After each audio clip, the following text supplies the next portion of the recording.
यार रहना रे नगर में चोरी आवेगा, जागृत रहना रे नगर में चोरी आवेगा। ओ चोरी आवेगा रे एक दिन काल आवेगा, होशियार रहना रे नगर में चोरी आवेगा। रत रहना रे नगर में चोरी आवेगा। ओ इस नगरी से उसे काम नहीं है, इस नगरी से उसे काम नहीं है, तुझे पकड़ ले जाएगा। होशियार रहना रे नगर में चोरी आवेगा, जागृत रहना रे नगर में चोरी आवेगा। साहेब बंदगी सतनाम। बंदगी मेरे सतगुरु कबीर साहेब को बंदगी, बंदगी धनी धर्मदास साहेब को बंदगी, बंदगी गुरु नानक साहब, गुरु अंगद देव साहब, गुरु भीखा साहब, मलुकदास साहब, गरीबदास साहब, रेवीदास साहब, दादूदास साहब, मेरे सतगुरु विशनदास साहब, मेरे सतगुरु प्रागदास साहब, सर्वे संतों को बंदगी, सकल हंस को बंदगी। साहेब बंदगी सतनाम। जैसे कि आज की हमारी सत्संग का जो विषय है वो बहुत ही प्यारा विषय है। वो ये है कि वैराग क्या है। क्योंकि जब तक किसी के हृदय में वैराग नहीं आएगा तब तक वो कभी भी सत्य को नहीं अनुभव कर सकता, कभी भी उस परमात्मा को नहीं प्राप्त कर सकता, कभी भी उस सत्य की खोज नहीं कर सकता।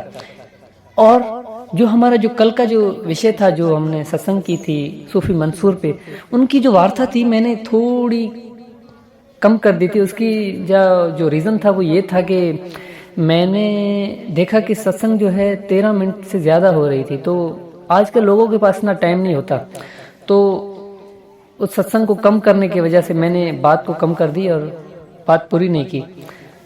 तो इसी वजह से थोड़ा विषय वो भी पूरा करेंगे आज। और सत्संग को हम शुरू करने से पहले मैं आपसे निवेदन करूंगा कि आप सत्संग को पूरी सुनिएगा और सत्संग को ज़्यादा से ज़्यादा शेयर करें, जैसे सभी सत्य को जान पाएं और सत्य का लाभ ले सकें। तो विषय ये था कि वैराग क्या है। वैराग का जो अर्थ है वो ये है कि हम किसी की धुन में मगन हो जाएं, किसी की धुन में लग जाएं और हमें कोई भी सुध बुध नहीं रहती, तो उसको वैराग कहा जाता है।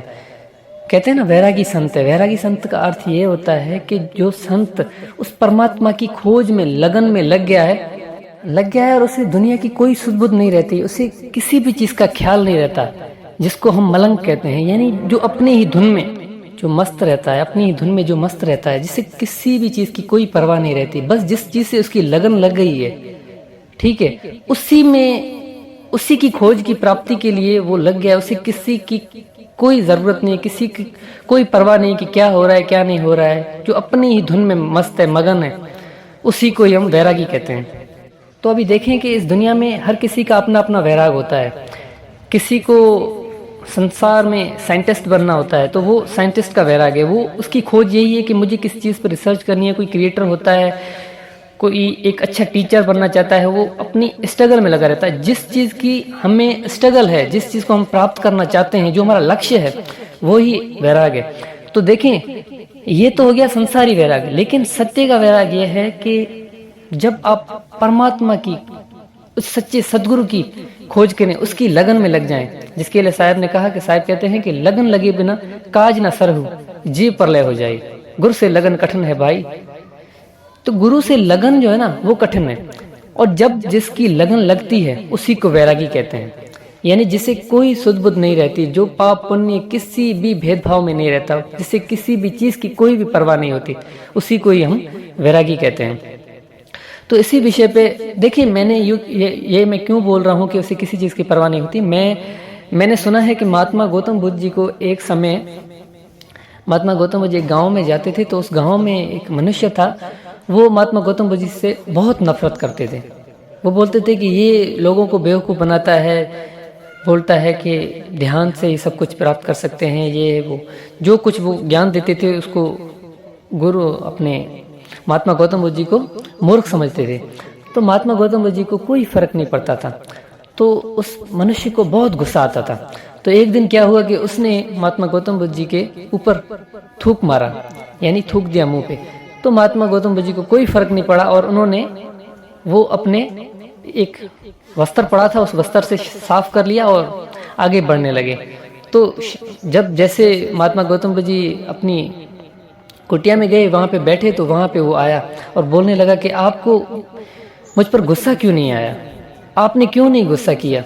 तो महात्मा गौतम बुद्ध जी ने कहा कि जो आपके पास था आपने वो दिया और जो मेरे पास है मैंने वो ही किया। देखिए ये क्या है, यही तो धुन है। महात्मा गौतम बुद्ध जी को किसी भी चीज से कोई फर्क नहीं पड़ता कि उसने क्या किया मेरे साथ। यही वैराग है कि जिससे हमें किसी भी चीज से कोई फर्क नहीं पड़े, हम अपनी जिस धुन में हैं उसी धुन में मगन रहें, इसी को हम वैराग कहते हैं। मैंने आपको प्रथम में एक यहूदी की किताब के बारे में बोला था कि यहूदी ने कहा कि जब कोई भी परमात्मा की खोज में निकलता है, ठीक है, तो उसका पहला कदम ही उसका आखिरी कदम होता है, क्योंकि खोज ही तो वैराग है, लगन ही तो वैराग है, धुन ही तो वैराग है, और कोई चीज वैराग नहीं है। जब हमारे हृदय में परमात्मा की लगन होगी, हमारे हृदय में परमात्मा की धुनी आएगी। धुन कोई ऐसी धुन नहीं जो 5 तत्वों की धुन है या झिंगुर की आवाज को आप परमात्मा समझने लग जाओ, ये धुन नहीं है। जो मैं धुन बोल रहा हूँ वो दूसरी धुन है, वो एक लगन है, वो एक प्रीति है। जब किसी को किसी से प्रेम होता है ना, उसी प्रेम को लगन बोलते हैं, उसी को धुन बोलते हैं। तब महात्मा गौतम बुद्ध जी ने कहा कि मुझे इस चीज से कोई फर्क नहीं पड़ता। तब वो महात्मा गौतम बुद्ध जी के पास उनके बुद्ध हुए और उनसे संन्यास लिया और ध्यान का मार्ग लिया। और यही विचार जो मंसूर का ही था।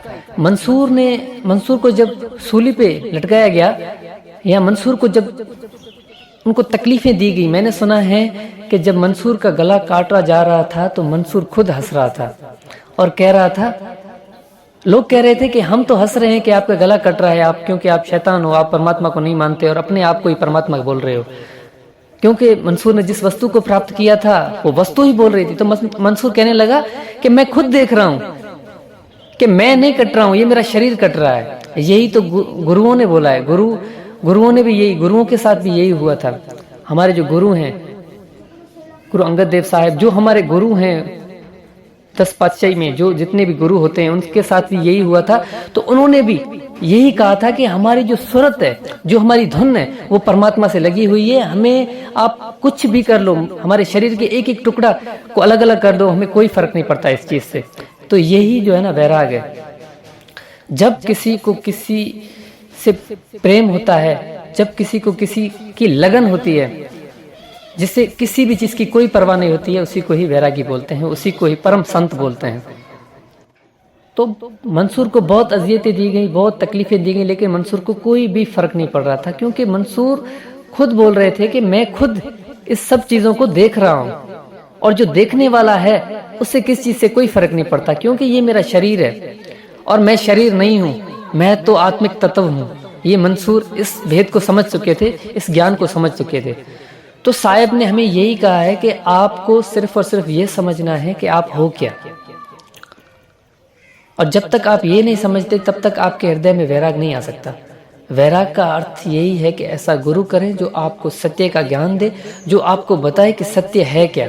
और जब आपको सत्य का पता चले और उस सत्य के लगन में आप लग जाएं, और जब तक उस सत्य को नहीं प्राप्त करें तब तक उसी की ही लगन में लगे रहें और उसी सत्य को प्राप्त करें, उसी लगन को वैराग कहा जाता है। तो आज के लिए बस इतना ही। साहेब बंदगी सतनाम।